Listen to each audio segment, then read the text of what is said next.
এতিয়া কেৱল বেদখল বেদখল আৰু বেদখল ৰাজ্যৰ চাৰিওফালে মিয়াৰ বেদখল সৰুপথাৰৰ পৰা হাজোলৈকে বেদখল লখিমপুৰৰ পৰা কামপুৰলৈকে বেদখল এয়া তীৰ্থনগৰী হাজোৰ দুকনীয়া গ্ৰেজিং ৰিজাৰ্ভৰ দৃশ্য 1952 চনতে সেই সময়ৰ মুখ্যমন্ত্ৰী বিষ্ণুৰাম মেধিয়ে হাজোৰ গোপালকসকলৰ বাবে সংৰক্ষণ কৰিছিল 22,000 বিঘা গ্ৰেজিং ৰিজাৰ্ভ ভূমি সেই ভূমিত দীৰ্ঘদিনৰ পৰা চলি আছে বেদখল হাজোৰ দুকনীয়া গ্ৰেজিং ৰিজাৰ্ভৰ ভূমি বেদখল কৰি ৰাখিছে বংগমূলীয় মিয়া মুছলমানে বৃহস্পতিবাৰে কামৰূপ জিলা ছাত্ৰ সন্থাৰ এটা সজাতি দলৰ লগতে গ্ৰেজিং ৰিজাৰ্ভ সংৰক্ষণ সমিতিয়ে বেদখলীকৃত অঞ্চল পৰিদৰ্শন কৰে বেদখলকাৰীয়ে ক'লে আমি চৰত থাকো চৰ ভাঙিলে ইফালে সিফালে যাওঁ আমাৰ কতো মাটি নাই আমি ইয়াৰ পৰা বসবাস কৰি আছো আৰু ইয়াতে আমাৰ জন্মস্থান জাগা এইটোৱে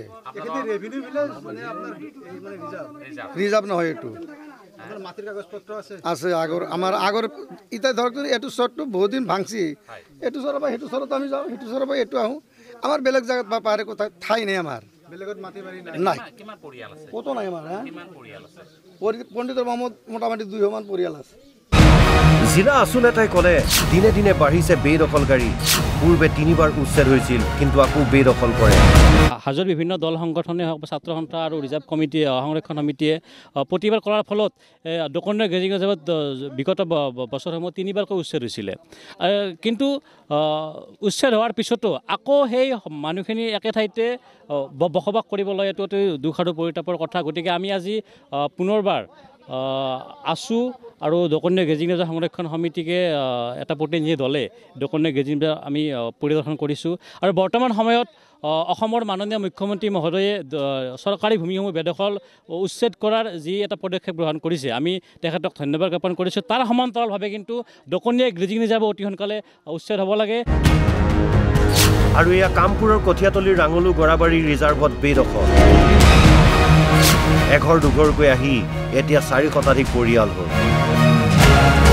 কঠীয়াতলী অঞ্চলত বাস কৰা খিলঞ্জীয়া জনজাতীয় লোকসকলে গৰাবাৰী ৰিজাৰ্ভত শ্মশান পাতিছিল লগতে গাঁৱৰ ল'ৰা ছোৱালী খেলা ধূলাৰ বাবে খেলপথাৰ নিৰ্মাণ কৰিছিল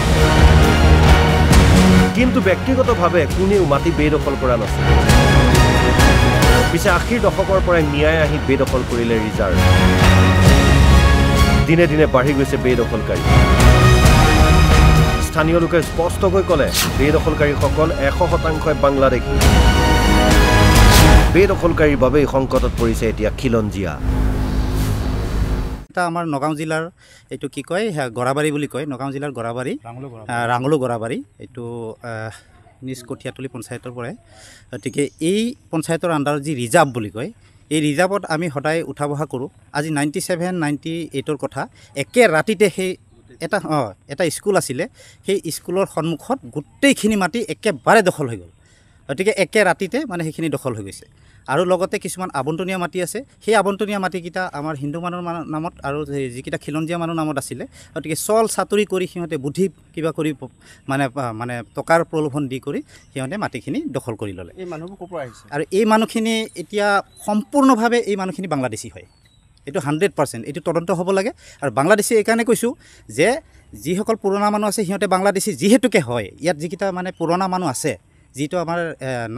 80 চনত মানে ধৰি লওক আমি জানো যে সিহঁতে বাংলাদেশী হয় আৰু সিহঁতৰ প্ৰচনে মানে ধৰি লওক আকৌ নতুনকৈ ধৰক মানুহখিনি আহিছে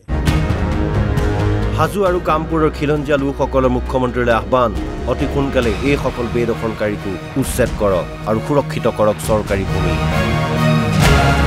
হাজোৰ পৰা বিকি মেধি আৰু কামপুৰৰ পৰা অৰূপ বৰাৰ ৰিপৰ্ট NV নিউজ